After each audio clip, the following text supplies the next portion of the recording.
Hola compañeras, compañeros, buenas tardes a todos, bienvenidos a esta segunda parte del curso de capacitación y formación político-sindical que venimos realizando hace ya 5 años. Hoy va a ser un día de reencuentro, así que vamos a tratar de que todas las cuestiones técnicas se vayan poniendo en fila como pasó en el primer semestre. Eh, Quería tomarme unos minutos simplemente para agradecer en primer lugar a Gerardo Martínez, pero quería ponerlo en situación de todo lo que pasó en el primer semestre. Gerardo, esto es un curso que es el quinto curso que hacemos con Juventud Sindical, de los cuales en varios participó WOCRA en forma presencial, pero en este curso de este año hemos decidido, y la verdad que creemos haber acertado en elegir Ahí está solamente bien. la problemática internacional, la cuestión de toda la política internacional de Argentina, las cosas que están pasando en el mundo y su afectación en particular en el mundo del trabajo. Por eso es que durante este primer semestre tuvimos la suerte de tener compañeros del mundo académico, del mundo político y en particular la presencia activa de muchos de nuestros embajadores en los principales países del mundo y de la región. Así que le hago mención agradeciéndole al profesor Daniel Romero, al licenciado Rodrigo Mas, al profesor Mario Escurri, a la licenciada Kelly Olmos, al profesor Aldo Carreras, al licenciado Martín Granowski de la Cancillería, al embajador Daniel Scioli, al embajador Carlos Tomada en México, al embajador Rafael Bienza, embajador en Chile, al embajador Eduardo Soaín en la Federación Rusa, al embajador Jorge Argüello en los Estados Unidos de Norteamérica, al compañero Eduardo Valdés, presidente de la Comisión de Relaciones Internacionales de la Cámara de Diputados, al licenciado Jorge Neme, que es el de Política Económica de la Cancillería, y en particular al compañero Federico Dávila, que en el primer semestre Gerardo nos introdujo en el tema de la política internacional desde el punto de vista de su organización, la Unión Personal Civil de la Nación, haciendo un raconto de lo que había pasado con el ABC y con lo que había pasado con los embajadores, los agregados laborales en las embajadas de América Latina, menciona todos esos antecedentes del justicialismo. Vos sabés que Federico es vicepresidente de la Internacional de Servicios Públicos para Latinoamérica, pero bueno, queríamos empezar ahora con este segundo semestre teniendo la palabra con la autoridad máxima que tiene hoy y de hace varios años el movimiento obrero en lo que es su representación en la Organización Internacional del Trabajo. Así que te agradecemos mucho la posibilidad que nos das de poder conversar con los compañeros de Juventud Sindical para que puedan abrevar de tu experiencia, de tu conocimiento. Gerardo, como ustedes saben, es secretario general de la Unión Obrera de la Construcción de la República Argentina y es el secretario de Relaciones Internacionales de la CGT. Como tal, es miembro de la Organización Internacional del Trabajo y tiene una vasta experiencia no solo en el mundo del sindicalismo argentino, de la región, sino que en todo el mundo. Así que, Gerardo, esperamos, si te parece bien, una exposición tuya sobre estos temas que a vos te parezcan relevantes para los compañeros más jóvenes y después hacemos una rueda de preguntas con todos los grupos y organizaciones que trabajan en este seminario. Bienvenido a esta casa. Esta es una casa peronista que tiene un respeto por su columna vertebral y sus trabajadores y un amor al pueblo que vos sabés. Así que en nombre de todos ellos, bienvenido a esta casa. Bueno, muchas gracias, Javier. Quiero saludar a todas y a todos. Me alegra de estar aquí conectado por plataforma con muchas compañeras amigas, con muchos compañeros amigos, a quienes respeto, a quienes muchas veces me han ayudado en la responsabilidad que me tocó dentro de la CGT de ser la voz internacional de todo lo que es la experiencia y el soporte estructural de historia, de logros, de conquistas que tiene esta Confederación General de Trabajo en nombre de las trabajadoras y los trabajadores de la República Argentina.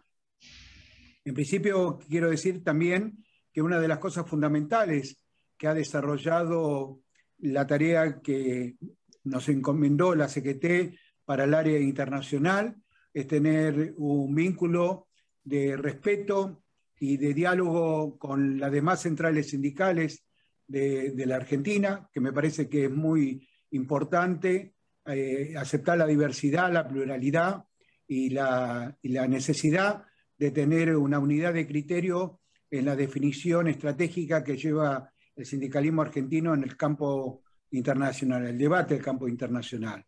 Por eso, aunque ahora es anecdótico, pasamos de una época donde a veces nos tratábamos como enemigos, en cada uno de los foros internacionales que nos tocaba participar, nos pareció que eso era una cosa ingrata, no necesaria.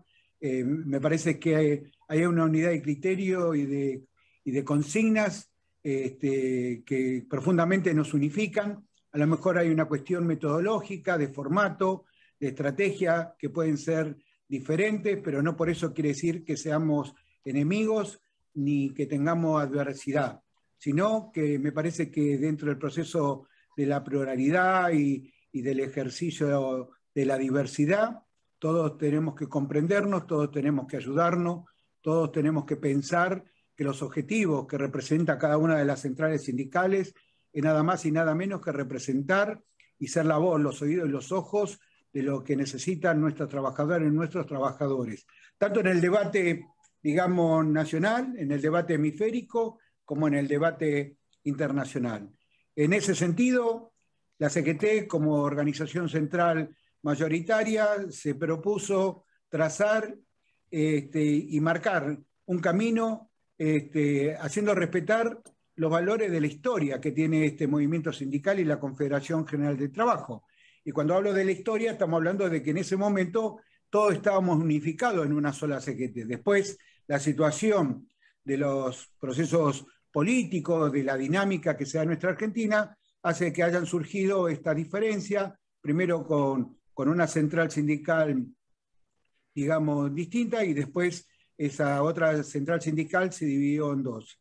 Pero bueno, ojalá que en algún momento podamos unir criterio, tener una correspondencia en una definición única y que podamos constituir una central sindical fuerte, sólida, representativa y que sea la expresión de lo que representa la historia y los momentos del hoy ahora y de los desafíos del mañana en nombre de las trabajadoras y los trabajadores que representamos.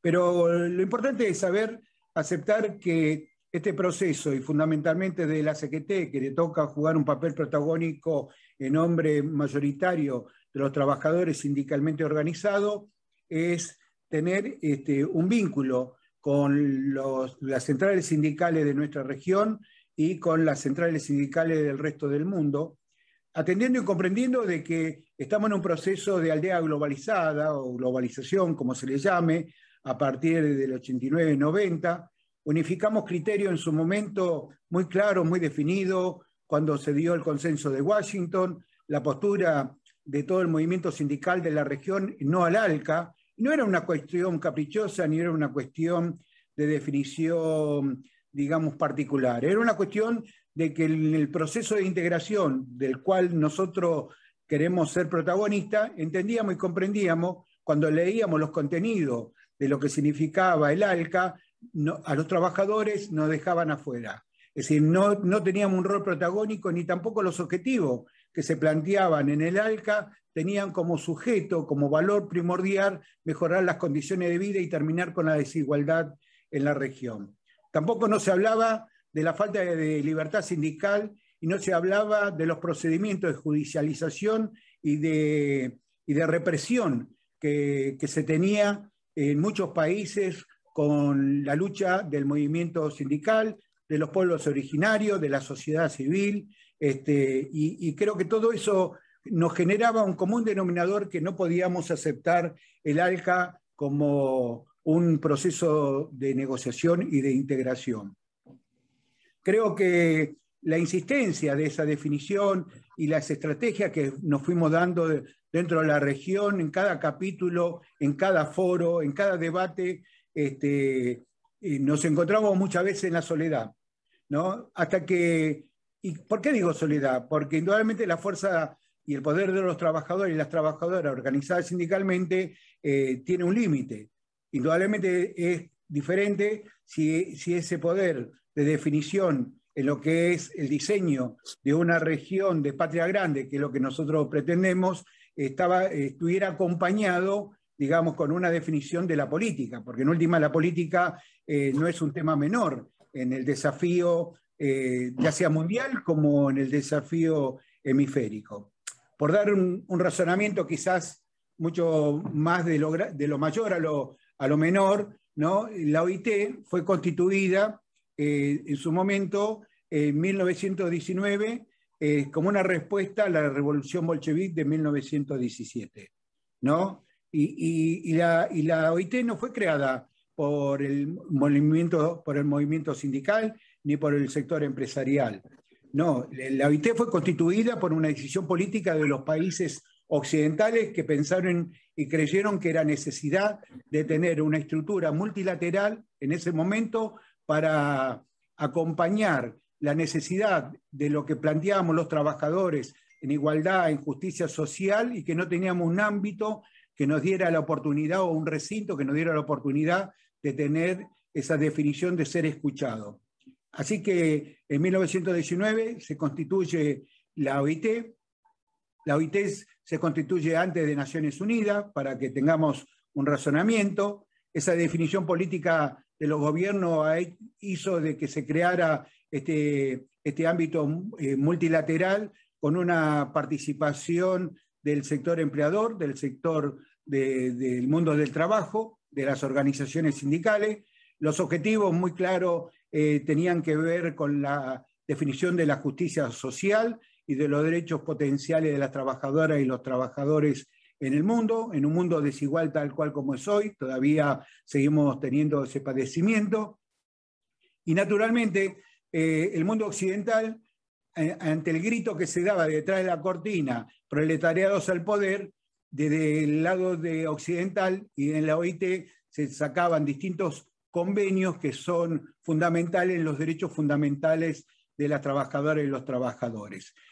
Había una alianza estratégica en ese momento de la definición de los países europeos fundamentalmente, con la necesidad de mejorar las condiciones de vida y las condiciones de derecho de las trabajadoras y los trabajadores. Los empleadores que tienen la capacidad, digamos, porque son, digamos, la oferta y son los que determinan las condiciones laborales y desde la inversión y desde la generación de puestos de trabajo, tenían una supremacía muy superior y un crecimiento, por decirlo de alguna manera, de su riqueza, a diferencia de las pocas conquistas y derechos que teníamos las trabajadoras y los trabajadores. Así se fue constituyendo los distintos acuerdos y convenios que le empezaron a dar un contenido dentro de la OIT para justamente llegar a un tramo final que era la definición de la justicia social en toda su dimensión. No solamente, digamos, dentro de lo que es el discurso verborrágico, sino en la determinación concreta en la práctica para que eso se ponga en evidencia en la realidad de cada uno de los continentes y en cada uno de los países. Volviendo al tema hemisférico, sobre esos principios que nosotros planteamos desde lo que significó el Consenso de Washington, la definición, vuelvo a reiterar, era no al ALCA, y necesitamos, digamos, el acompañamiento de la política. Y bueno, hasta que llegó, hubo un momento donde en América Latina, en nuestra región, comenzaban a haber vientos progresistas de la política, ¿no es cierto? Bueno, el compañero Lula, Néstor Kirchner, ¿no sé? Y así en Uruguay pasaba lo mismo, en Chile con la Concertación, bueno, en Bolivia con Evo Morales, y así podemos hablar, ¿no es cierto?, de distintos acontecimientos políticos que mostraban, ¿no es cierto?, una mirada de la política a entender y a comprender el nivel de desigualdad y la falta de comprensión a la necesidad de tener una sociedad más justa, más equilibrada, más inclusiva. Y llegó justamente el momento donde se hacía la cumbre de las Américas en Argentina, y justamente el presidente Néstor Kirchner, ¿no es cierto?, que no solamente estaba como presidente, sino que ya se comenzaba a trazar en la política el diseño del UNASUR como una competencia definida, clara, digamos, de nuestra región, en competencia a lo que era el análisis o los contenidos que se procesaban dentro de la OEA, ¿no es cierto?, en ese cúmulo de definiciones políticas concretas que miraban hacia el lado de los más débiles, de lo que más necesitaban, como para lograr una gobernanza más inclusiva, se coronó con decir basta el ALCA. Es decir, fue de Argentina y del protagonismo de nuestro presidente Néstor Kirchner que se logró justamente terminar y abolir, ¿no es cierto?, esa condición, esa pretensión que se daba desde el país poderoso, en este caso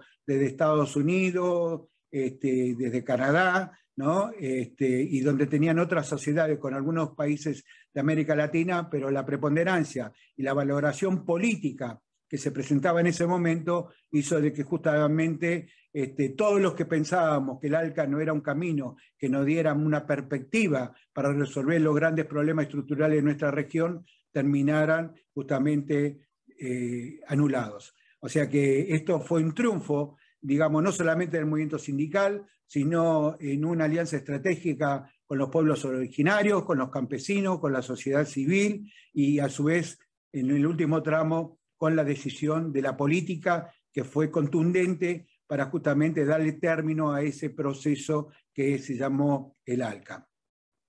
En base a eso, en el campo sindical, el sindicalismo argentino tiene mucha riqueza en su visión estratégica, es decir, por una cuestión de que el sindicalismo peronista está acostumbrado a tener una mirada tanto, digamos, global o, digamos, internacional. Perón nos hablaba muchas veces de lo que era, digamos, lo internacional, de lo que era lo continental y lo que era lo nacional. Por lo tanto, nosotros en ese proceso que se daba, llamado globalización, entendíamos que era fundamental que ese proceso de globalización viniera para resolver los graves problemas que hasta ese momento veníamos padeciendo los continentes y las naciones en vía de desarrollo o expuestos a vivir en la pobreza.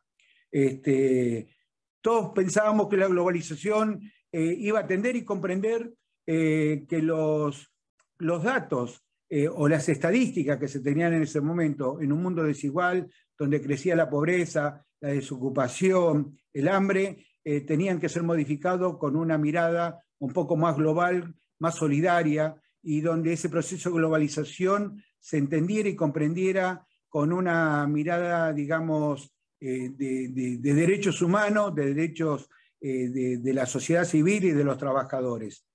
Lo que uno llega como conclusión, el proceso de los tiempos, que la globalización solamente fue diseñada para el mundo financiero, es decir, para generar un nivel de transacción económica internacional mucho más ágil, mucho más fácil, digamos, con la economía casino, con una mirada economicista, no definida ni con un rostro social ni humano.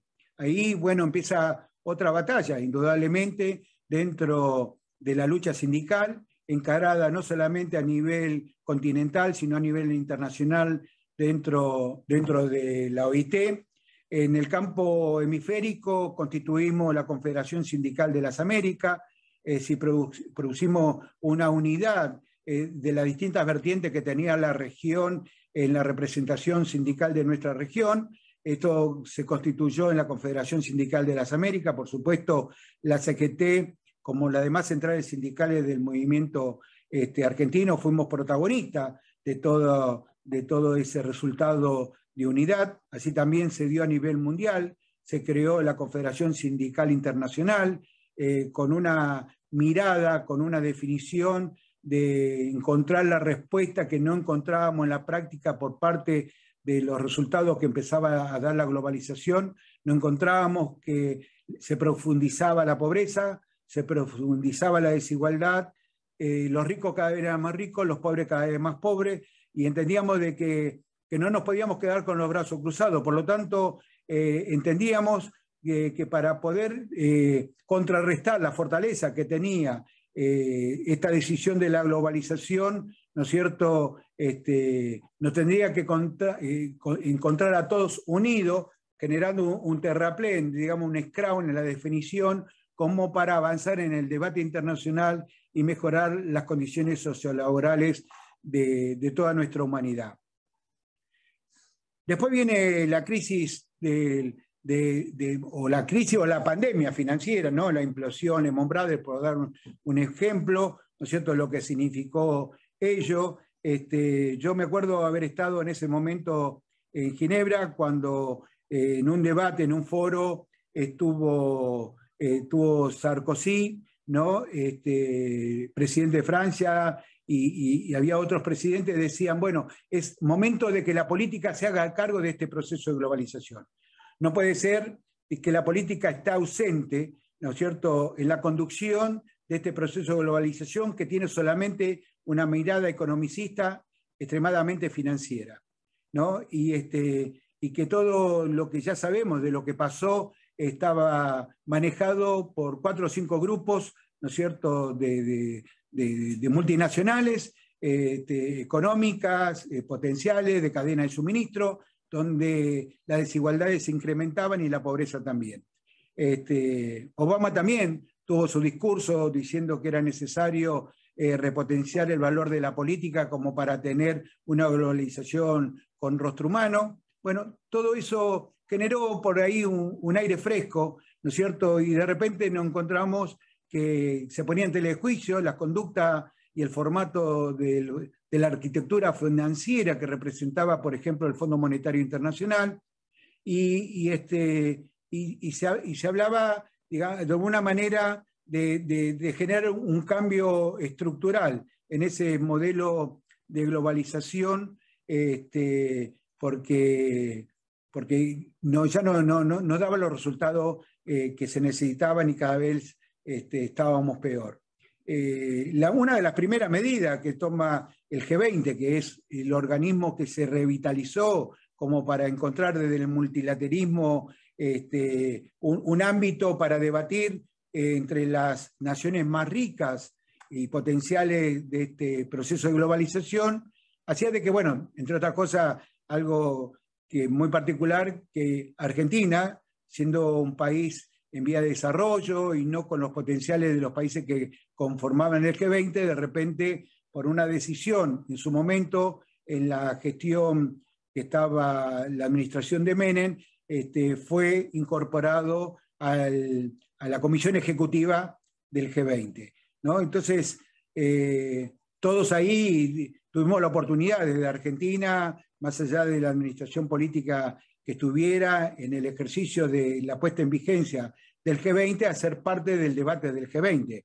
Y de repente una de las primeras conclusiones o resoluciones que se determinan en el G20 es que los recursos públicos de los estados tenían que salir a fondear la conjugación o la timba financiera o la implosión financiera de la burbuja financiera que se había dado hasta ese momento.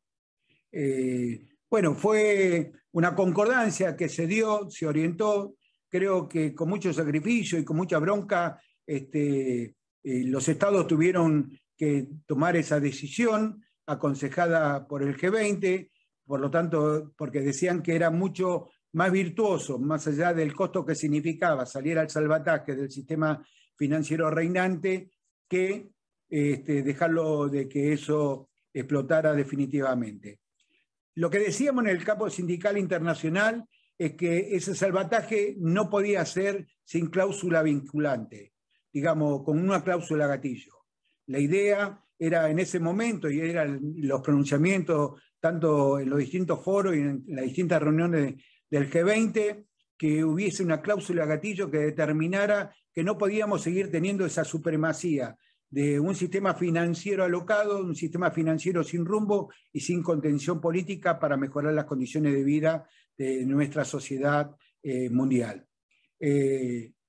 Lo que sucedió es que se salvó el sistema financiero, pero al poco tiempo nos dimos cuenta que todas las cosas que se habían dicho, inclusive la postura que nosotros habíamos manifestado de generar esa cláusula vinculante o esa cláusula gatillo, nada de eso ocurrió. Todo tal cual continuó como venía sucediendo, todo tal cual como se había definido. De repente, en ese momento de la implosión de la burbuja financiera, se había puesto en tela de juicio el Fondo Monetario Internacional.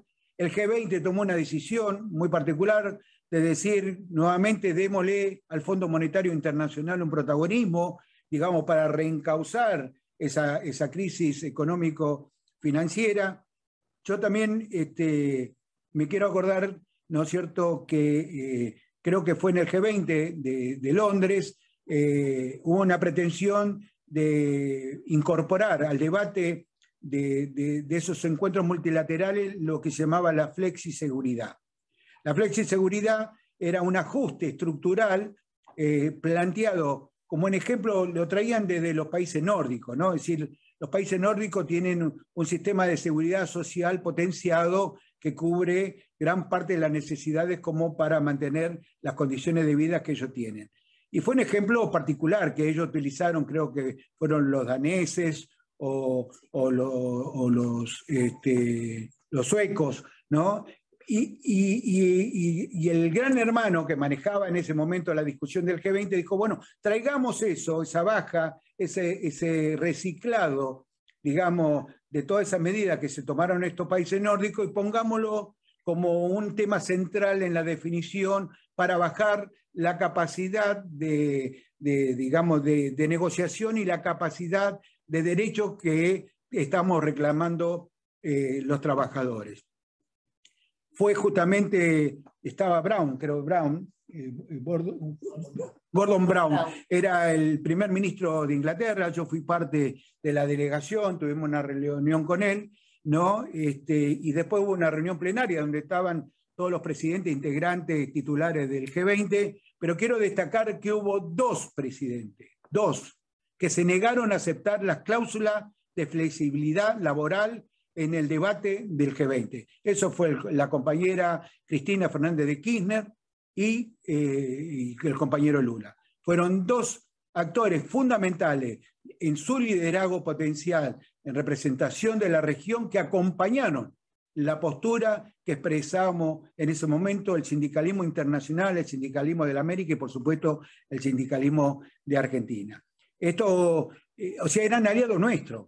Es decir, estaban directamente, cada vez que había una reunión del G20, nosotros sabíamos que teníamos dos reuniones determinadas, que era la que nos recibía la delegación de Brasil con el compañero Lula y la que nos recibía la delegación de Argentina, liderada por la compañera presidenta Cristina Fernández de Kirchner.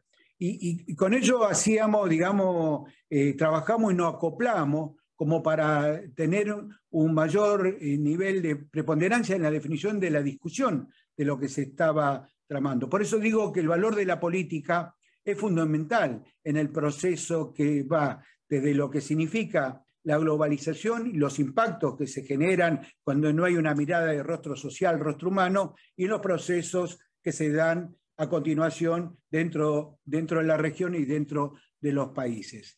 Bueno, yo quiero más o menos de ahí situarnos en ese contexto como para decir cuál ha sido la experiencia que ha tenido el movimiento sindical argentino incorporándose al debate internacional después de muchos años que estuvimos ausentes. O sea, aparecíamos en los debates internacionales para trasladar en cada foro las cuitas, los problemas propios que teníamos entre los distintos dirigentes sindicales identificados por distintas fracciones o centrales sindicales. La verdad que era lastimoso. Por suerte esa etapa se superó, se rediseñó dos planos. Un plano de discusión interna, como para tratar de que si tenemos conflicto entre nosotros, resolverlo a nivel de cabotaje, por decirlo de alguna manera, y que cada vez que salíamos a tener una representación de la historia del sindicalismo argentino a nivel internacional, esos temas no aparecían como parte de la agenda, sino que ahí unábamos criterios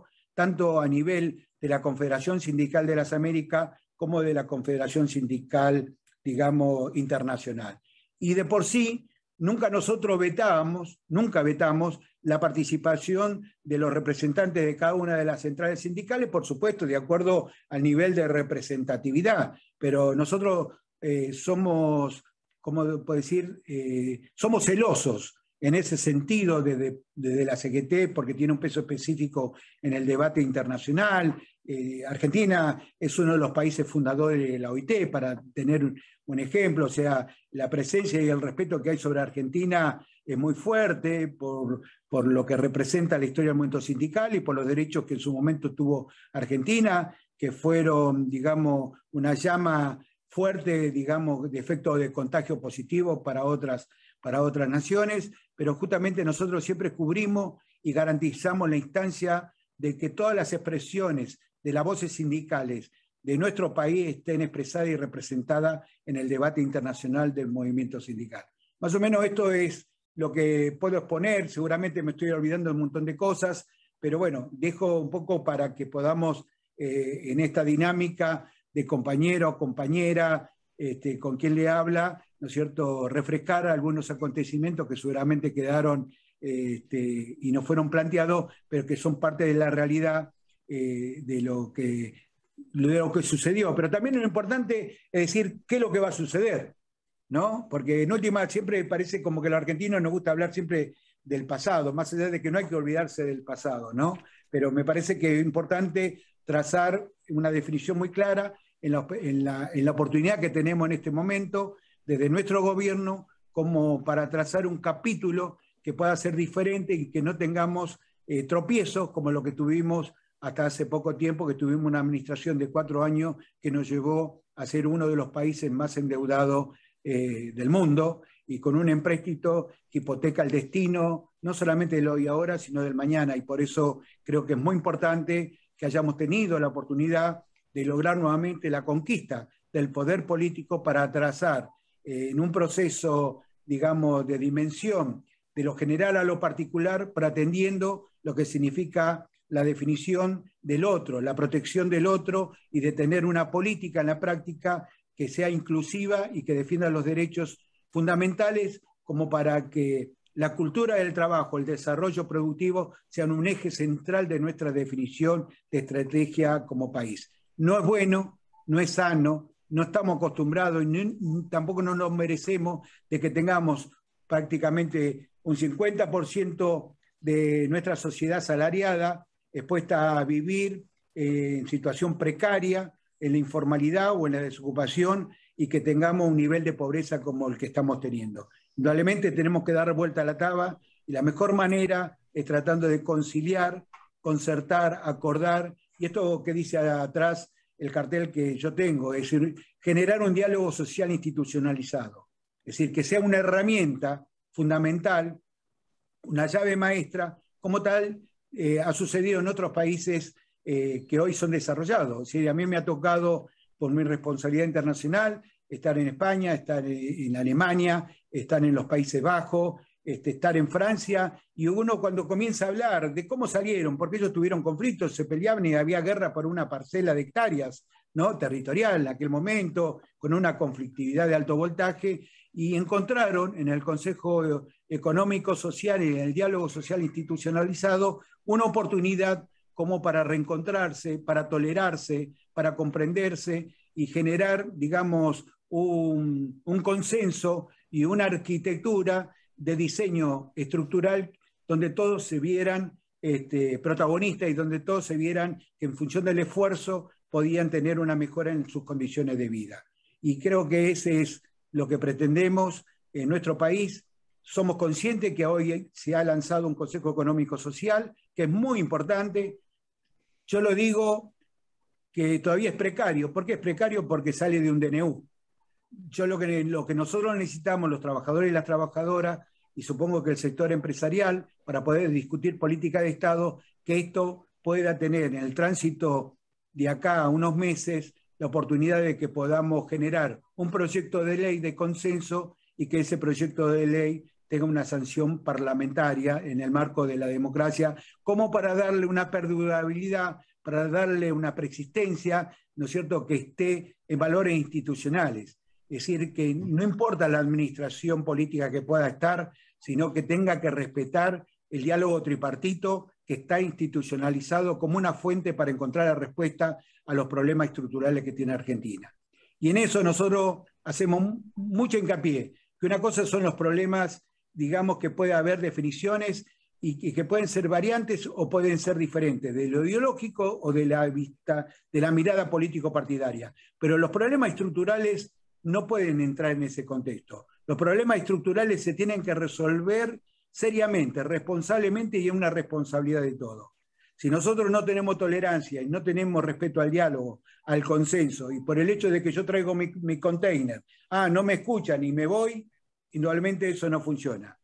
Por eso, por dar un ejemplo, en la OIT, en el diálogo tripartito, a veces discutimos horas, días, y no nos ponemos de acuerdo. Y todo lo que no nos ponemos de acuerdo no quiere decir que se rompa el diálogo, sino se deja a un costado. En términos, digamos, diplomáticos o internacionales, se le pone llaves, corchetes o paréntesis. No quiere decir que ese tema no se vaya a discutir. Ese tema se va a discutir en algún momento, pero se sigue con otro, que son más fáciles para encontrar concordancia y para rediseñar desde el punto de vista estructural algunas definiciones que puedan servir como puntales o, como decimos, la construcción, que sean un eje o que sean pilotes que vayan fortaleciendo la instancia de la necesidad de nuestro país. Hoy Argentina no tiene esto lo que estamos teniendo en este momento. No hay una plataforma de encuentro, no hay una plataforma de diálogo. Nos falta la mesa de discutir. Por ejemplo, los trabajadores queremos discutir hacia qué país vamos. Nosotros los trabajadores merecemos y tenemos el derecho a reclamar hacia qué país vamos. ¿Qué es necesario? ¿Ser un país cerrado o un país abierto?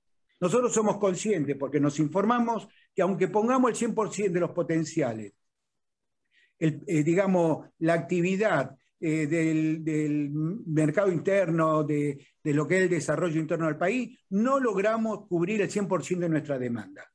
No llegamos a cubrir el 100% de nuestra demanda. Nos queda un 30% en no-ni-ni, no, en la desocupación o sin destino. Por lo tanto, lo que tenemos que definir es que con nosotros mismos y encerrados no tenemos destino, que tenemos que salir a ganar mercado. Ahora, para salir a ganar mercado, ¿qué tenemos que hacer en Argentina? Tenemos que cambiar, digamos, conceptualmente un montón de cosas. Estamos dispuestos a discutirlo, queremos discutirlo, no nos asusta discutirlo. Y creo que así todos los sectores, y la política también tiene que tener esa responsabilidad para dar el marco, como para garantizar que Argentina tenga una capacidad de crecimiento y de desarrollo para cubrir el 100% de su demanda. Que tenemos inteligencia, que tenemos capacidades, que tenemos destreza, que tenemos sabiduría en todo sentido, pero a su vez tenemos riquezas patrimoniales en nuestro suelo, en nuestro desarrollo, tenemos muchas cosas por hacer. Bueno, eso es lo que queremos y sobre eso queremos ser parte de la discusión, pero siempre y cuando haya una plataforma que nos dé una garantía donde nosotros podamos escuchar y donde también nos escuchen. Si no tenemos una mesa, un punto de partida, no sirve de nada, no le sirve ni a la política, me parece a mí, lo digo con humildad, no le sirve al sector productivo, la capacidad instalada, ni tampoco a los trabajadores. Esto es lo que pretendemos, por eso somos fanáticos en determinar y plantear permanentemente a nivel internacional o a nivel continental o a nivel nacional la necesidad de que el diálogo social esté institucionalizado y sea una llave maestra para resolver los problemas estructurales. Así que, Javi, me quedo a disposición de lo que puedan preguntar las compañeras y los compañeros. Ahora te paso, gracias Gerardo, excelente exposición. La verdad que terminaste como el discurso de Perón en el Congreso cuando anunció el proyecto argentino, el modelo argentino para el proyecto nacional, digamos. Convocar a la unidad de los argentinos en un diálogo social institucionalizado, como acabas de exponer, es seguramente el marco de la unidad nacional que necesitamos para salir. Yo creo que la gran mayoría de los compañeros está predispuesto a acompañarte y acompañar al movimiento obrero, a nuestro gobierno y a nuestros empresarios a lograr ese nivel de acuerdo que necesitamos para salir, porque, como vos bien dijiste, el 50% de pobres nos duele a todos y este nivel de desocupación es intolerable para un movimiento como el nuestro. Así que te agradezco mucho en nombre de todos los compañeros y sobre todo los compañeros jóvenes que tenían muchas ganas de verte y conocer no solo a través de tu prestigio, sino a través de tu palabra, la representación más importante que el movimiento obrero argentino tiene en los organismos internacionales. Le voy a dar a Kelly Olmos, que sabes que es una amiga de toda la vida, tuya y mía, para que te haga las preguntas que hemos recogido de todos los grupos que participan de este encuentro. Te mando un abrazo muy grande y esperamos tus respuestas a las preguntas. Hola Gerardo, ¿cómo estás? Un gusto siempre verte y escucharte. Y bueno, creo que la experiencia que vos volcás del movimiento obrero para nosotros es siempre una referencia ineludible, tanto desde el punto de vista de los contenidos como de la enorme experiencia de una práctica orgánica que, como decía Perón, es imprescindible para trascender el tiempo. Así que la verdad que muchísimas gracias. Quisiera, antes de pasar a las preguntas, no voy ahora a exponer todos los que están presentes porque la verdad que tenemos una excelente audiencia que ha superado las 150 compañeras y compañeros, pero sí destacar que se encuentran entre nosotros los compañeros Carlos Sueiro, del sindicato de la aduana, la compañera Noé Ruiz, que es una compañera cuya presencia siempre en la conducción de la CGT es una referencia que nos enorgullece a todos los compañeros, pero en particular a las compañeras militantes peronistas, el compañero Pedro Cedres, ex subsecretario de Empleo de la provincia de Buenos Aires, el compañero Federico Dávila de UPCN y nuestro querido compañero Aldo Carreras, que acompaña siempre nuestras audacias y nuestras iniciativas. Como te comentó Javier al inicio, este curso que ya tiene 5 años de formación de cuadros políticos sindicales, fundamentalmente de cuadros sindicales, junto a la juventud sindical, es una iniciativa que llevamos adelante junto al grupo Descartes, que hoy se encuentra entre nosotros el compañero Cacho Cuartango, cuya presencia quiero destacar, junto al CEL, de quienes hoy están Luis Cáceres y Ana Lemos, junto al grupo Chuquisaca, que está Federico Savisky, junto a la Unión Informática, que está el compañero Ignacio Lonciene, junto al grupo Convergencia Siglo XXI, que nos acompaña el compañero Juan Carlos Herrera, y nosotros, el IFAP, que es una iniciativa que compartimos con Javier, Daniel Romero, Omari Abdol Kadri, Marina Rosas, Marta Giana, Mario Krieger. Bueno, después voy a seguir nombrando a compañeras y compañeros que están en la organización. Estos grupos de organización han transmitido algunas preguntas y voy ya directamente a ello. Algunas ya han sido parcialmente respondidas a lo largo de tu exposición, pero bueno, las vamos a completar. El compañero Juan Carlos Herrera del Grupo Convergencia dice: ¿cuáles son las perspectivas de la OIT como ámbito de mayor nivel para entender en la optimización de las relaciones laborales de cara a la crisis global del neoliberalismo?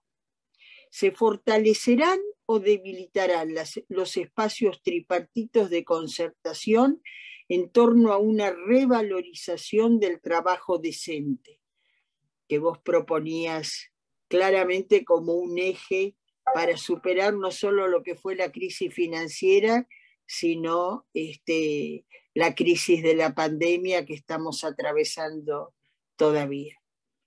¿Cómo ves la perspectiva? Sí, Kelly, mira, muy buena pregunta. Quiero agradecer al compañero porque realmente es un tema central.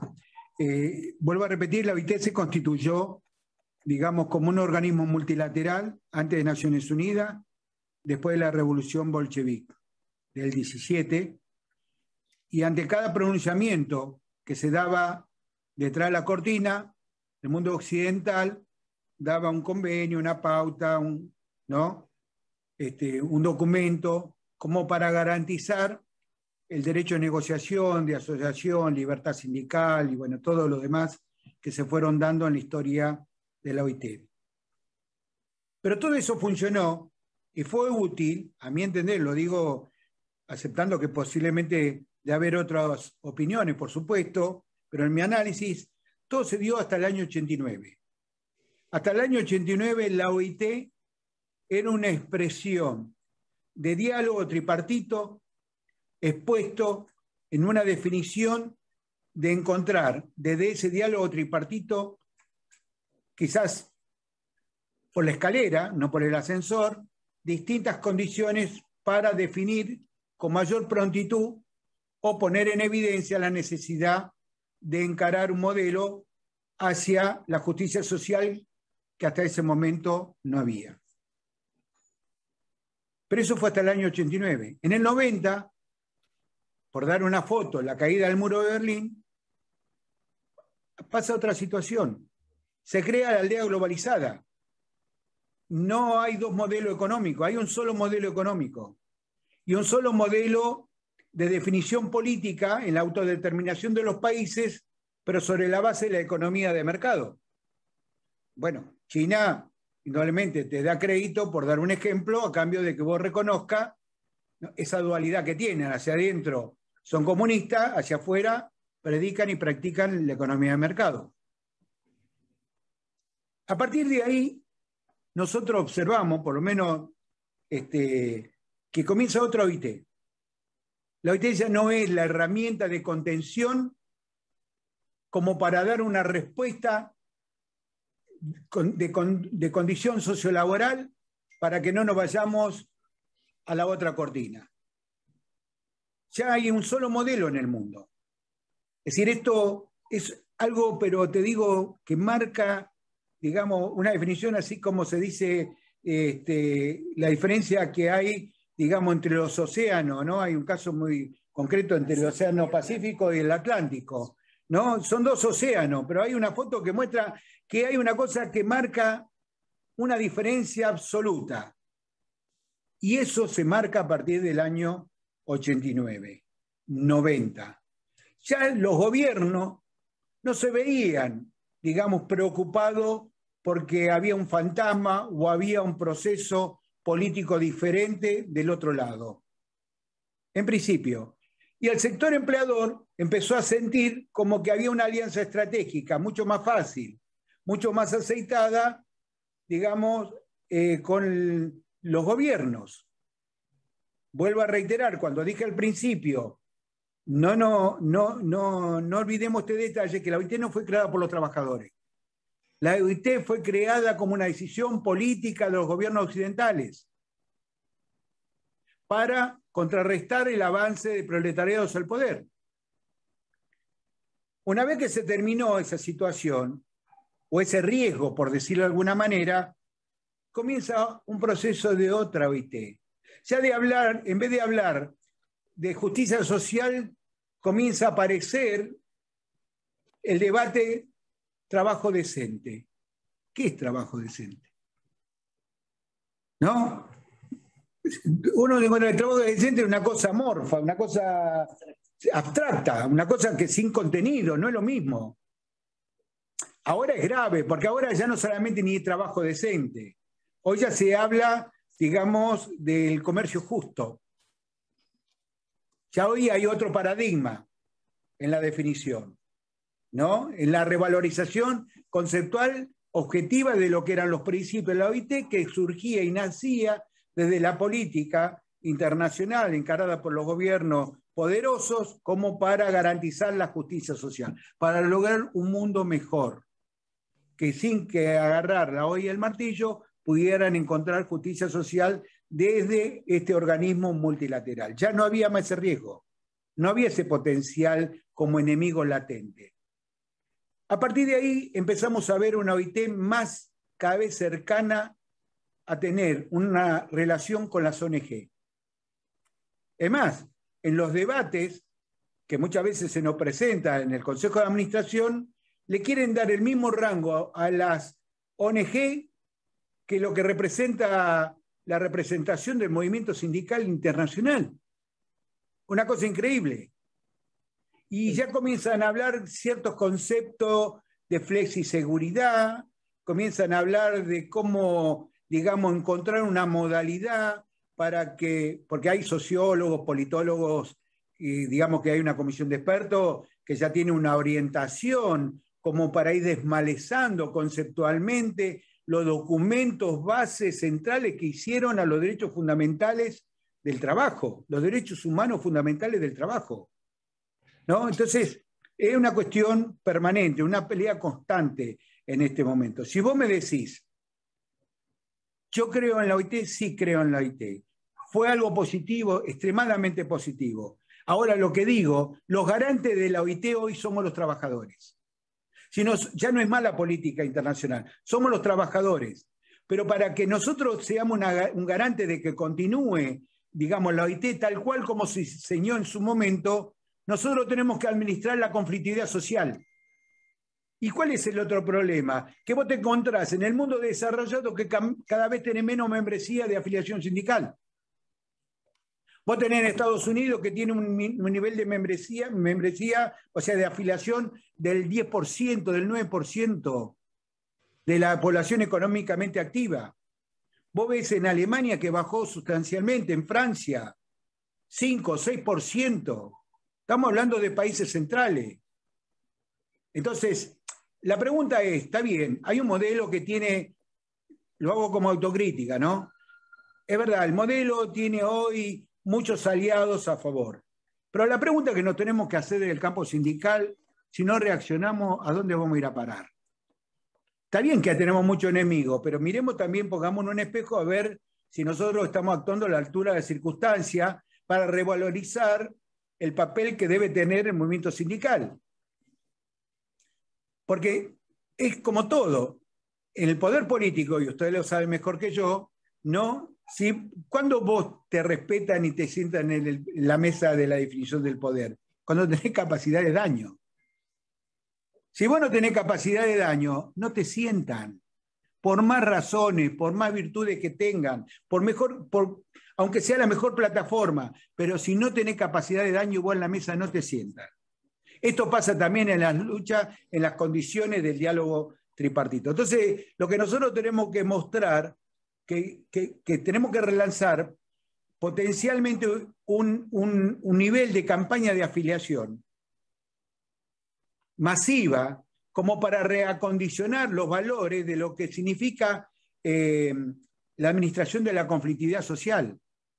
Hoy vos agarrás y decís, tal empresa, cadena de suministro, cualquiera, no importa cuál, ¿no? Te van a respetar si vos tenés capacidad de daño. Si vos no tenés representación en ninguna de los resortes o de los capítulos de la cadena de suministro, ¿sabés qué? Seguir gritando, mirá qué buen documento que hiciste, pero la gente va, digamos, por una autopista y la conducta y las condiciones que plantea el sindicalismo va por la colectora. Y ahí cagamos, disculpen la palabra, ahí cagamos. Ahí cagamos. ¿Por qué? Porque no genera riesgo. No genera riesgo. Entonces el tema de decir cómo nosotros repotenciamos nuestra estrategia comunicacional, nuestra estrategia de contenido y cómo modernizamos las organizaciones sindicales. Si nosotros no modernizamos las organizaciones sindicales, y modernizar no significa perder de vista los objetivos trascendentes, es todo lo contrario. Digamos, es ayornarnos metodológicamente con una inteligencia aplicada como para que los nuevos cupos generacionales que comienzan a incorporarse, que tienen otra forma de encontrarse y de ver y observar, encuentren que hay un sindicalismo con dinámica. Si nosotros como dirigentes sindicales seguimos poniendo en práctica la misma metodología, la misma estrategia que fue útil hace 30 años atrás, estamos muertos. No tenemos destino. No tenemos destino. Entonces, tiene que haber una revalorización en todo ese sentido y un rediseño estructural de cómo nos relacionamos ante esta sociedad digitalizada. Peor ahora, más allá de que se nos cayó el muro de Berlín y que ya no está el riesgo del otro lado, ahora tenemos una sociedad digitalizada. Entonces, bueno, disculpen que me vaya un poco de acá para allá. No, está bien. Pero lo que quiero decir que la OIT está en un proceso ahora más tendente a ser una parte de una ONG, una consultora. Mi discusión la otra vez fue, por dar un ejemplo, en una reunión del Consejo de Administración, que nos enteramos ahí, de que, digamos, OIT, digamos, es parte de una campaña de una compañía multinacional comercial, muy conocida de una gaseosa, ¿no? ¿Por qué? Porque hoy los países cada vez dan menos dinero, porque ¿para qué quieren la OIT? Dan menos dinero, cada vez se tiene menos recursos, entonces la OIT, para tener recursos y soporte y financiar todos los estudios y todas las acciones y actividades que tiene que aparecer como sponsoreando a distintas marcas internacionales.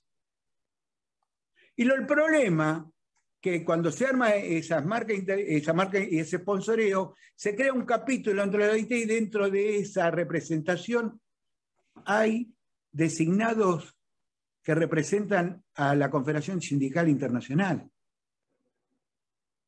Entonces, ¿viste? Vos decís, ¿cómo puede ser la CCI, que es la representación sindical internacional, es la voz nuestra para terminar, digamos, con este proceso de globalización disonante y que busca que los ricos sean más ricos y los pobres más pobres? De repente, sos parte de una comisión que observa el comportamiento de este auspicio, de este sponsoreo. Entonces esa compañía u otras, que puedo decir, un caso que se dio en Haití, que otra por el estilo, donde no hablaba de libertad sindical ni los derechos fundamentales, pero estaban auspiciados por la OIT.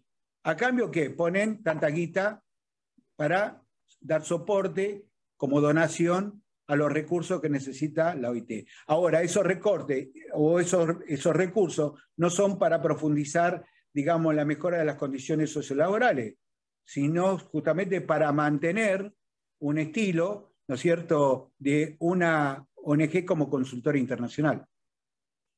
No soy apocalíptico, pero depende de nosotros, depende del movimiento sindical. Hoy mi planteo a nivel internacional, el futuro de la OIT depende de la lucha y la capacidad que tengamos los trabajadores de ser reconocidos que tenemos capacidad de daño, porque si tenemos un mundo con más desigualdad, con más pobreza, más desocupación, alguien tiene que gritar. ¿Y quién van a gritar? Tenemos que gritar nosotros. Tenemos que ser los trabajadores organizados sindicalmente los que alcemos la voz en función de lo que significa el debate internacional de este proceso de globalización. Correcto.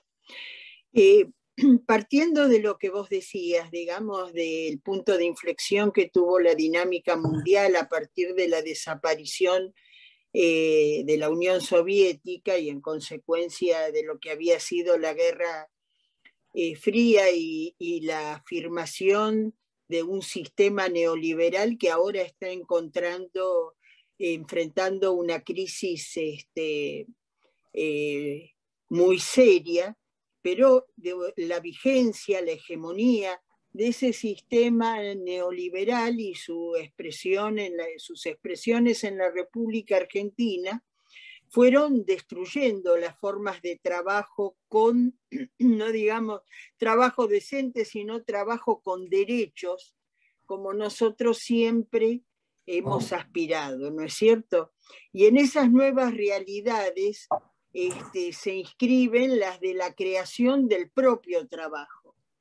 En ese sentido, los compañeros Luis Cáceres y Tomás Mereles y Ana Lemos del CEL, del Centro de Estudios Laborales, te preguntan cómo crees que podrá irse amalgamando y articulando esas expresiones de economía popular que ahora, digamos, además se han institucionalizado alrededor de la UTEP, en este nuevo proceso de reorganización que está impulsando el movimiento obrero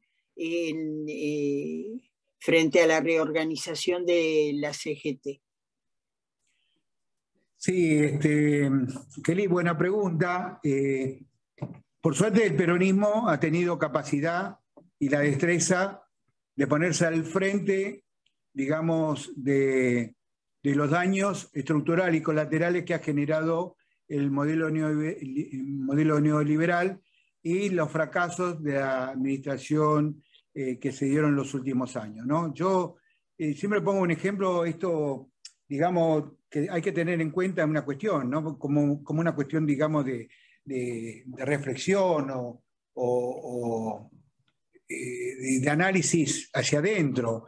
Yo me acuerdo que en el año 84, cuando se lanzó la caja del pan, eran casi 600.000 cajas del pan, fue un debate muy fuerte en la que, ¿cómo puede ser 600.000 familias que no tengan trabajo, no tienen esto, lo otro, hay que darle una caja de pan? Hoy son 12 millones. Hoy son 12 millones. La pregunta, y esta es una cuestión que lo tenemos que preguntar toda la dirigencia, incluyendo el movimiento sindical, ¿qué pasó acá en Argentina? Más allá de los factores externos. Digo, tiene que haber un principio de autocrítica como para reenseñar en serio de que no podemos seguir repitiendo condiciones que pusimos en vigencia y que han fracasado de acá para adelante si queremos resolver el futuro. No sé, lo digo como un pensamiento abierto y lo expongo porque realmente es una cuestión que yo no necesito a alguien de afuera que me venga a decir esta situación. Tiene que ser parte de un análisis sincero que nos debemos plantear nosotros, toda la dirigencia política, más allá, digamos, del lugar que venga, ¿no es cierto? Después podremos distinguir quién tiene más culpa, que esto que lo otro, pero hay una cuestión que tenemos que cambiar. Tenemos que, como se dice en el campo, cambiar la taba, ¿no? Es decir, hay que cambiar la cara de la taba. Eso en principio. Ante la realidad de lo que viene siendo la caída estrepitosa por falta de crecimiento, desarrollo y producción, porque esta es la cuestión, hay una falla en la macroeconomía, no es porque sí, puede haber razones, como diga, agente patógeno, decía el general Perón, no puede haber agente patógeno, pero hay algunas cosas que tienen que ver con cosas propias y otras cosas que tienen que ver con agente patógeno de afuera, etcétera, etcétera. Pero me parece que el peronismo tuvo esa capacidad de empezar a conducir, ¿no es cierto?, lo que llamo yo los cayetanos, por darle un nombre, ¿no?, lo que representa la desocupación, la pobreza y la marginalidad. La pregunta que nos tenemos que hacer, menos mal que están esos compañeros que están liderando, porque la otra pregunta es, ¿y el Estado dónde está? ¿No? Porque el Estado tiene una organización institucional planteada donde tenemos distintos valores en distintas escalas que tienen una responsabilidad desde lo territorial en cada jurisdicción hacia lo mayor que la nación, ¿no? Pero bueno, algo ahí fracasó, algo falló. Eso, el hecho de que no haya llegado el Estado tiene que ver, digamos, con una pregunta que nos tenemos que hacer entre todos. Esto surge también, esta pregunta, somos un país que exportamos, digamos, en alimento para alimentar casi hoy 500 millones de personas en el mundo. Sin embargo, eso no lo podemos decir con orgullo, porque todavía tenemos en nuestro país argentinos que no tienen posibilidad de acceder a un plato de comida. La pregunta es ¿de quién es la culpa? ¿Es un problema fiscal? ¿Es un problema impositivo? ¿Es un problema articulado institucional? Algo tenemos que pensar, tenemos que en serio discutir cómo puede ser que siendo un país, digamos, como decía, pero que es un reservorio alimentario para el mundo, no podamos, digamos, disfrutar eso porque todavía tenemos en algunos lugares de nuestra tierra, de nuestra patria, argentinos que no tienen la posibilidad de acceder a un plato de comida. Es otro debate que nos implica, digamos, hacia adentro una autocrítica. ¿Qué tenemos que cambiar? ¿Qué vamos a modificar? Lo único que yo sé es que en el 2030 vamos a exportar alimentos para 750 millones de personas. Eso ya está, es la estadística, es el nivel de la capacidad que tiene Argentina para producir alimentos y la cantidad de gente o de países que van a venir a comprarnos. Es un tema que tenemos que resolver. Hoy el sindicalismo está débil. ¿Por qué está débil? Por ejemplo, hoy nosotros tendríamos que tener 8 millones de trabajadores dentro de la formalidad. Tenemos 5. Hoy tenemos 5 formales, que somos el soporte de todo el desarrollo de la Argentina. ¿Eso se puede seguir manteniendo? No. Creo, no vemos ningún país que pueda tener una ecuación en esa definición que pueda sobrevivir en el tiempo. Es otro debate. En ese sentido, ante la debilidad nuestra, por lo menos yo soy uno de los que expongo, hay otros compañeros también, tenemos que trazar una alianza estratégica entre los trabajadores que representamos el mundo sindical formatizado y los compañeros trabajadores que quieren trabajar y no consiguen trabajo y que están expuestos a una situación de precariedad. Que hoy están organizados en la UTEP y distintas, digamos, instituciones básicas estructuradas de acuerdo a cada una de la actividad. En esa alianza estratégica tenemos que buscar, digamos, una condición, ir de la informalidad a la formalidad. Siempre sobre la base de una lógica. Sin desarrollo, crecimiento y producción no tenemos destino. Se supone que esta es una emergencia, que para resolverla va a llevar mucho tiempo. En el mientras tanto es una etapa de transición. Y en esa transición tenemos que buscar que de la informalidad vaya a la formalidad. Primer capítulo, dentro de esas condiciones de transición, es una discusión que está encarando mi organización sindical desde el INAES a los efectos de decir, yo apuesto y creo en el cooperativismo y acepto que existan cooperativas de trabajo. En el mundo las cooperativas tienen un valor aplaudible y relevante, digamos, y reconocida por la sociedad. En Argentina tenemos muchas cooperativas de trabajo, pero las cooperativas de trabajo no pueden ser un instrumento que genere fraude laboral. Para mí, la cooperativa es una unidad de negocio, donde hay 5 cooperativistas accionistas que son parte y dueños de la cooperativa, como socio accionario de esa cooperativa, que tienen sus regalías fiscales, etcétera, etcétera, como cooperativa, pero después son empleadores de 300 compañeros o compañeras. Y si trabajan en la construcción, yo lo que estoy planteando y lo que estoy negociando con la gente del INAE es que esos compañeros o esas compañeras que trabajan para esa cooperativa que está vinculada a la construcción tienen que estar amparadas en todo sentido y en toda su dimensión como si fuera un trabajador de una empresa común.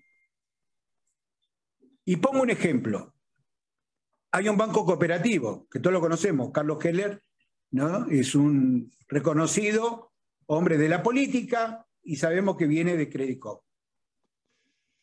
Pero los trabajadores de Credit Coop, que es un banco cooperativo, acepta todas las condiciones sociolaborales del convenio de la bancaria. No hay un trabajador de Credit Coop que gane la mitad o que no tenga todas las condiciones convencionales que tiene un trabajador que trabaja en cualquier otra entidad financiera, no quiero dar nombre para no pasar un aviso publicitario, ¿no? Cualquier otra, Banco Nación nuestro. Tienen las mismas condiciones.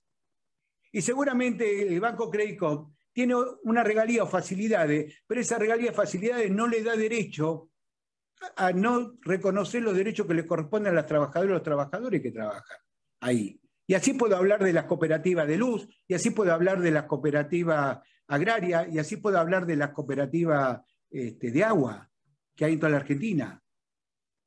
Esto es una cuestión que fundamentalmente nos va a dar la oportunidad en un trazado, en la transición de ir de la informalidad a la formalidad. Nosotros hemos tenido caso de experiencia de empresas que han ganado una licitación o jurisdicciones donde las cooperativas se armaban de un día para otro y siempre había una relación X con alguien que generaba por administración, que esto y que lo otro, ese contrato. Y el compañero o la compañera nuestra que hacía un trabajador que estaba vinculado a la actividad nuestra, le pagaban la mitad de lo que le pagan nuestros salarios y de una manera informal. Entonces, al principio fuimos tolerantes. Yo esto lo hablé en su momento con Néstor Kirchner, cuando en aquel momento, ¿se acuerdan? Salíamos de lo que fue, ¿no es cierto?, el default y todo ese tipo de cosas. Y nosotros capacitamos a muchas cooperativas, fuimos tolerantes, digo, pero llega un momento donde todo tiene que tener un límite, ¿no? Y en general nos decía, dentro de la ley todo, fuera de la ley nada, ¿no? Y eso es lo que estamos buscando en un proceso donde sobre la base de las condiciones y las oportunidades que dan en la contención, teniendo en cuenta que tenemos una franja de nuestra sociedad asalariada expuesta a vivir precariamente y a no conseguir trabajo, y esto surge como una iniciativa y un proceso como para en la transición resolver ese problema, eso no quiere decir que los trabajadores o las trabajadoras se vean expuestas a una situación, digamos, de fraude laboral o de trabajo forzoso o de no respeto de los derechos laborales o sociolaborales que les correspondan. Acá el compañero Horacio Calculi de Juventud Sindical nos transmitió una consulta donde destacando que la UOCRA siempre ha sido pionera en el tema de incorporar avances tecnológicos en su proceso productivo, industrial.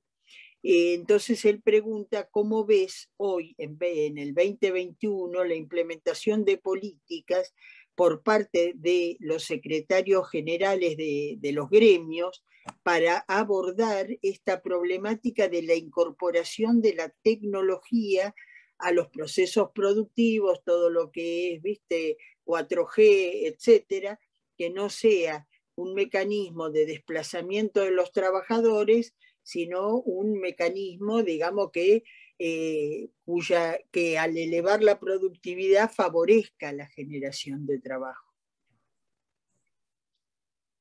Sí, mirá, en principio yo soy de los que pienso que los trabajadores no le tenemos miedo a la evolución de la modernidad o de los cambios que se generan. Porque sabemos que tenemos fortaleza, ¿no? Y que tenemos propuesta como para reencontrarnos en la defensa de los derechos que nosotros representamos. Por eso la mayoría de las organizaciones sindicales tenemos centros de formación y capacitación y reentrenamiento laboral permanente. Lo cuento en mi actividad, que es una actividad muy dinámica, quizás no está expuesta a muchos cambios tecnológicos severos, pero sí hay un cambio de modalidad laboral que impacta y nosotros estamos en conteste y actuamos en consecuencia.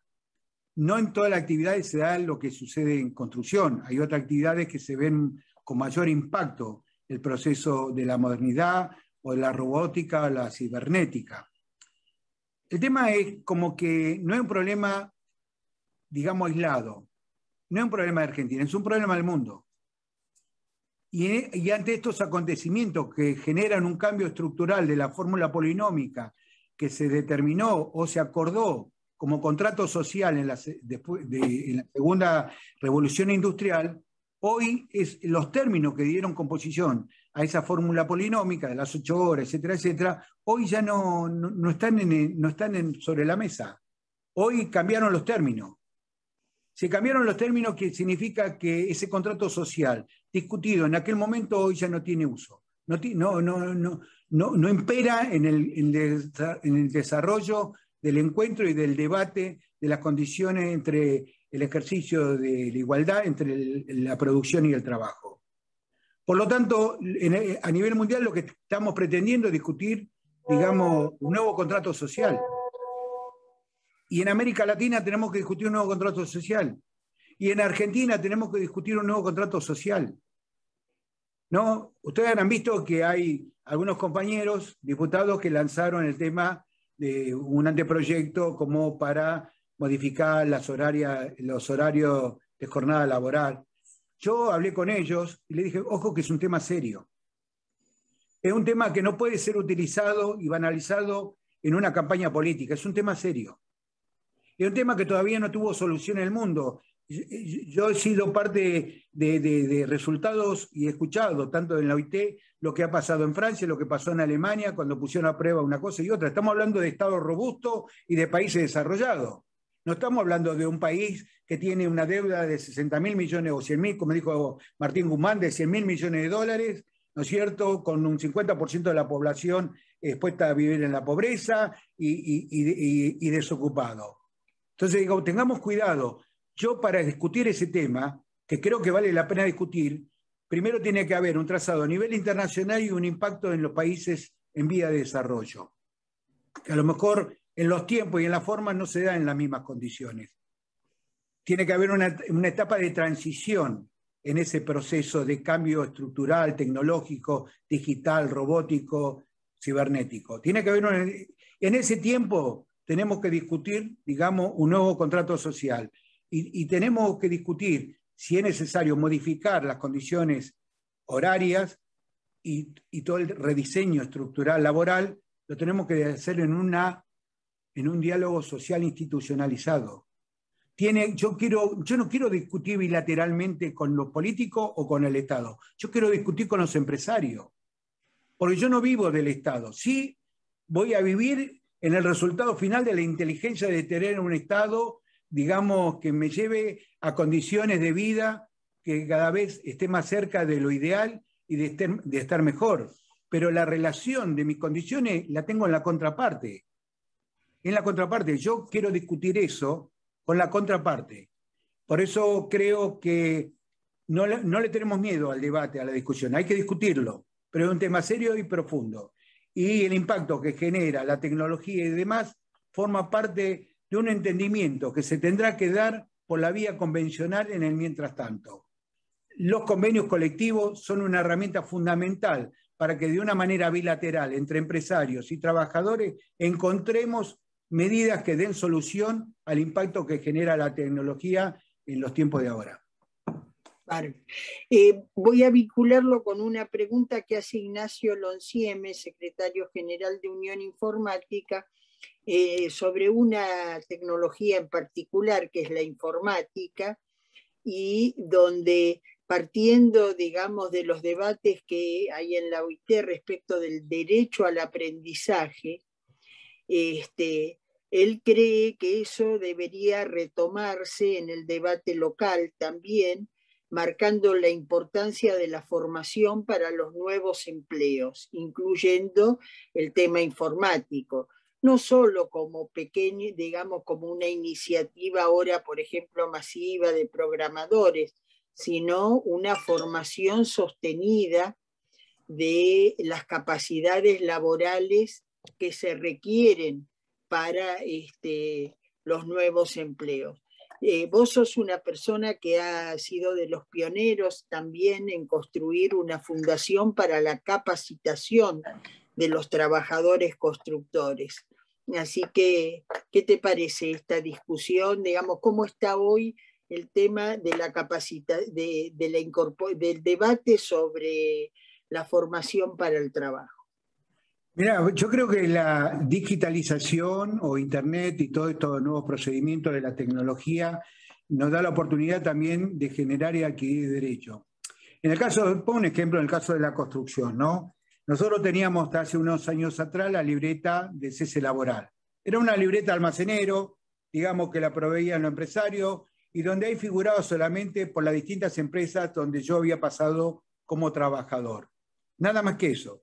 Figuraba el sello y el tiempo que estuve trabajando y punto. Entonces, cuando viene todo este proceso de la digitalización, contratamos varios programadores. El tema es decir, cómo nosotros podemos mejorar el estatus laboral de los trabajadores constructores, porque no figurábamos en ninguna base de datos. El trabajador constructor era un trabajador golondrina, de verdad. Nómade y de golondrina. No figuraba en ninguna base de datos. Si yo era un oficial electricista, cada vez que empezaba a trabajar me tomaban como ayudante, 3 meses me tomaban a prueba y después iba al sindicato a reclamar, che, Gerardo es oficial electricista, ¿por qué no lo reconocés? Etcétera, etcétera. No había nadie que era un base de datos, no existíamos. Entonces nosotros pudimos lograr con un programador un sistema donde tenemos una tarjeta inteligente que se llama Soy Constructor. Ahí tiene un microchip donde está la currícula de toda la formación y la capacitación y la historia clínica laboral del trabajador. Hoy somos parte de una base de datos y automáticamente cuando voy a trabajar a una empresa, voy con mi tarjeta, que es como una tarjeta de crédito, que tiene una banda magnetizada y un microchip. Si la empresa quiere saber quién soy, qué hago, cuál es mi capacidad profesional, de qué manera, cuál es mi experiencia, va a la lectora, la pone la tarjeta y en la pantalla aparece todo mi historial laboral. Todo mi historial laboral. Y si me da el alta, que si me incorpora automáticamente, se dispara la información a la AFIP, a WOCRA y a Construir Salud, que es la obra social. O sea, hay una forma de contribuir de una manera con la tecnología, la posibilidad también de terminar con el negreo, con la explotación, digamos, con la informalidad. y no es útil, y es muy útil. A su vez, eso nos dio la oportunidad de bancalizar al trabajador constructor. Es decir, por primera vez un trabajador constructor tiene la oportunidad de acceder a una tarjeta de crédito. Es decir, es una industria, en el caso del trabajador constructor, que cualquier país, para medir si anda bien o anda mal, lo primero que se mide es cómo anda la industria de la construcción. Sin embargo, supongamos que empieza a funcionar bien, porque la industria de construcción está floreciente, lo que menos teníamos posibilidad de acceder a los beneficios, lo que daba un país en crecimiento, eran los trabajadores constructores, porque si queríamos comprar un termotanque, teníamos que ir, digamos, al corralón, que estaba a 3 cuadras de nuestra casa y que nos cobraba con una libreta, como se usaba antes cuando iba al almacenero. Porque no teníamos acceso, estábamos fuera del crédito. Una cosa increíble. Éramos los portantes del crecimiento, del desarrollo del país, pero estábamos afuera de los beneficios que da ese crecimiento. Bueno, hoy ya eso no es así. A eso se suma algo fundamental.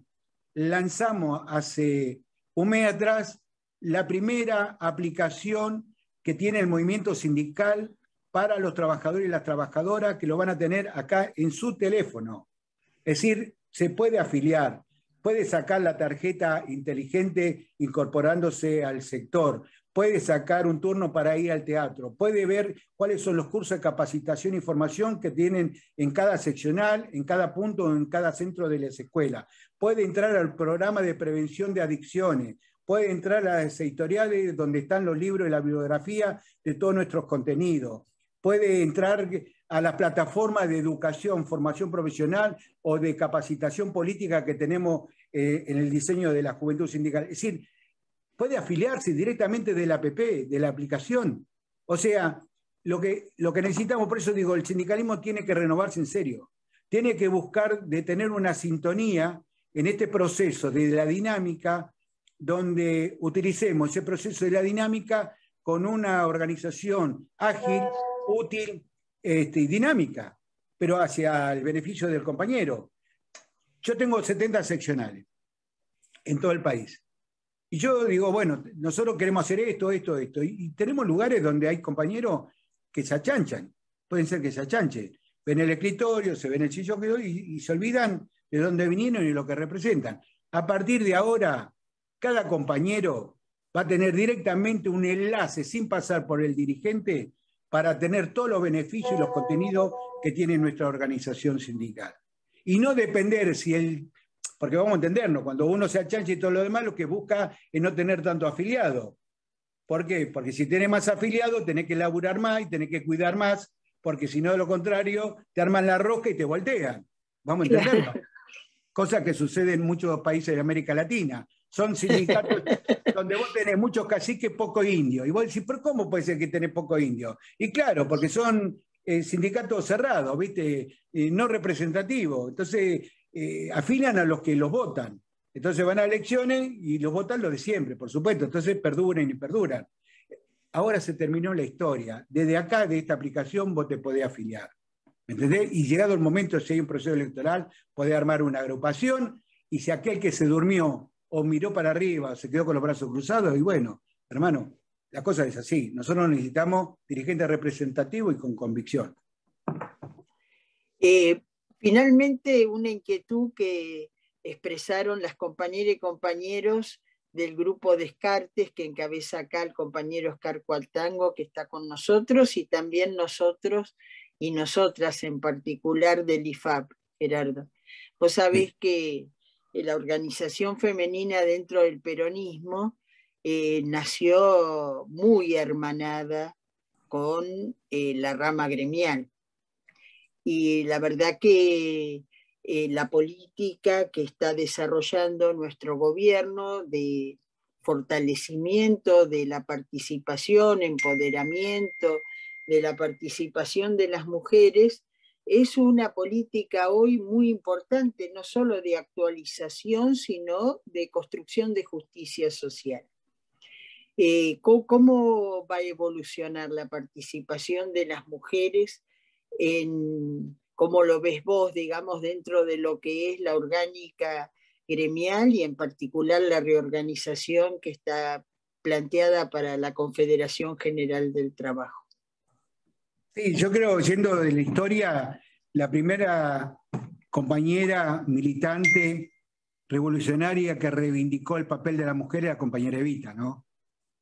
En ese momento era tratada de loca y mil cosas más porque pedía los mismos derechos civiles que los hombres para ser parte del protagonismo de la política argentina. Por lo tanto, el peronismo tiene una correspondencia, digamos, directa y objetiva con respecto a esos valores. Ya hay una norma jurídica que determina en todos los ámbitos institucionales una participación mínima de género de un 30%.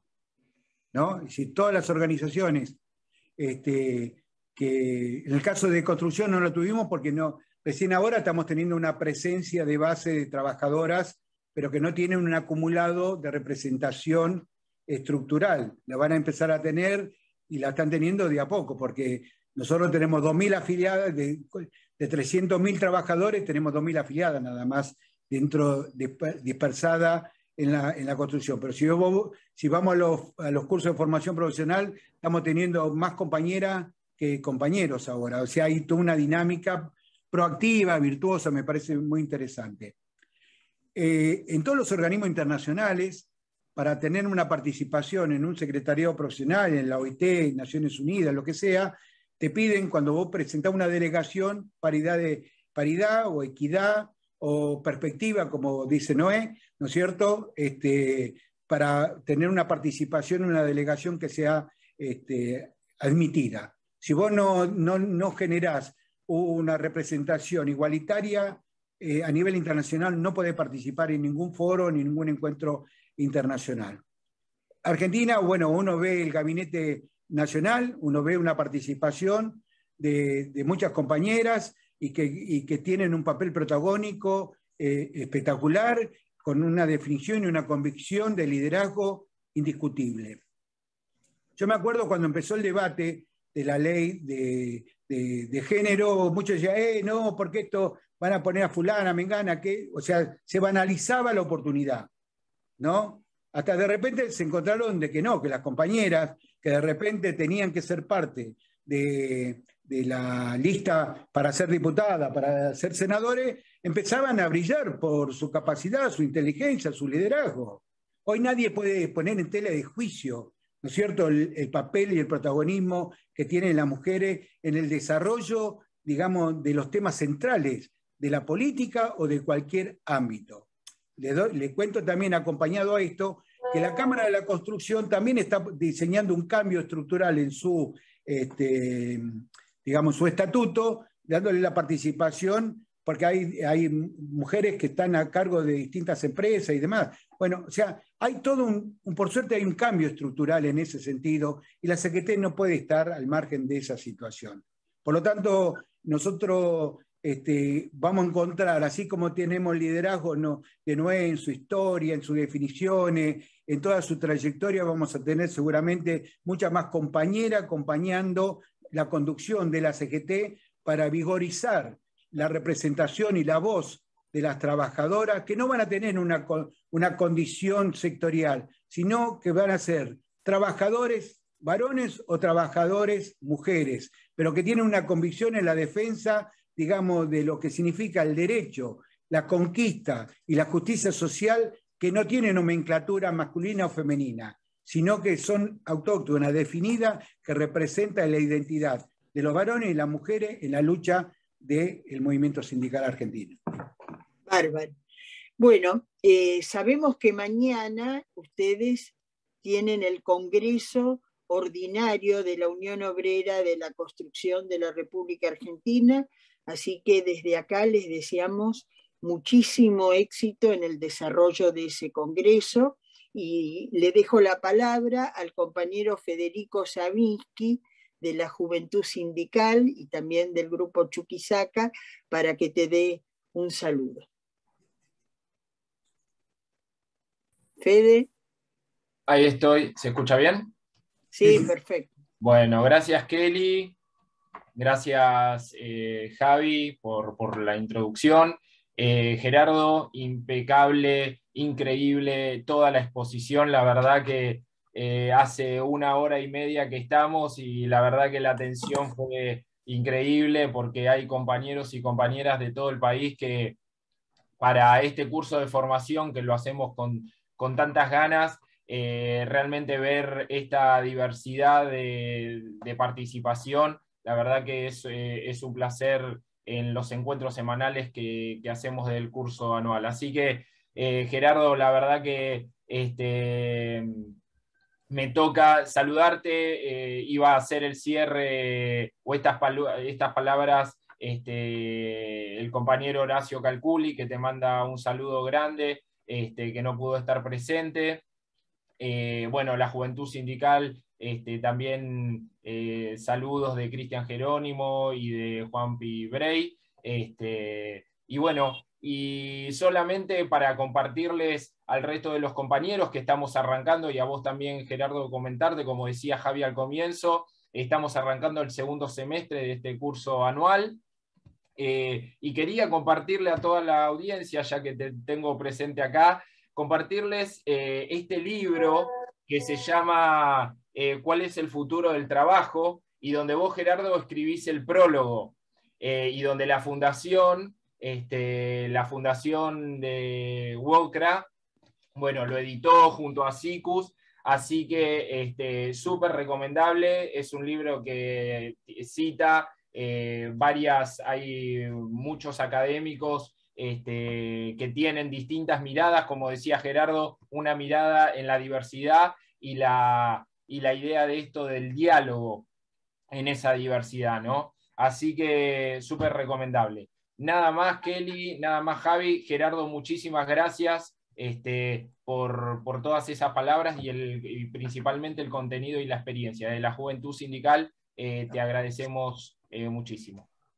Bueno, muchas gracias, compañeras, compañeros, Javier, Kelly, el resto de los amigos que tengo, que hacía mucho que no los veía y me pone muy contento, a seguir trabajando por la patria grande, a seguir trabajando por la Argentina querida para ponerla de pie.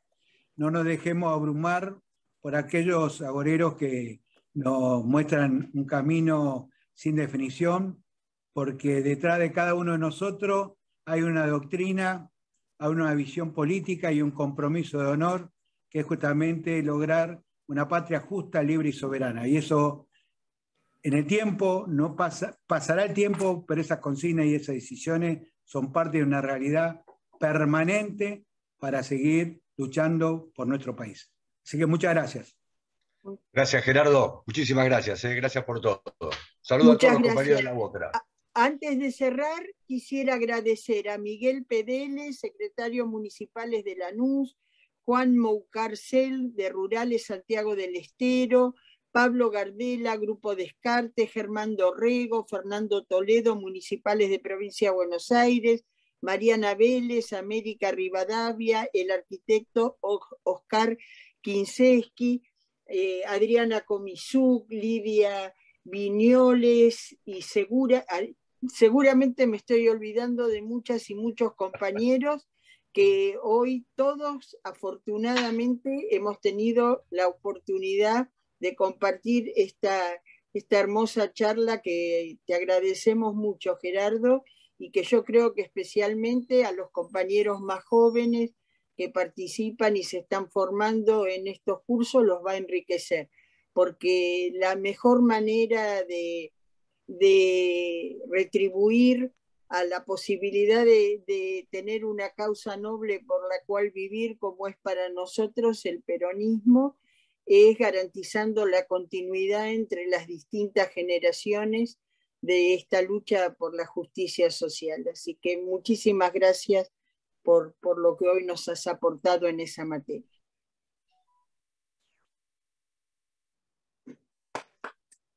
Muy bien.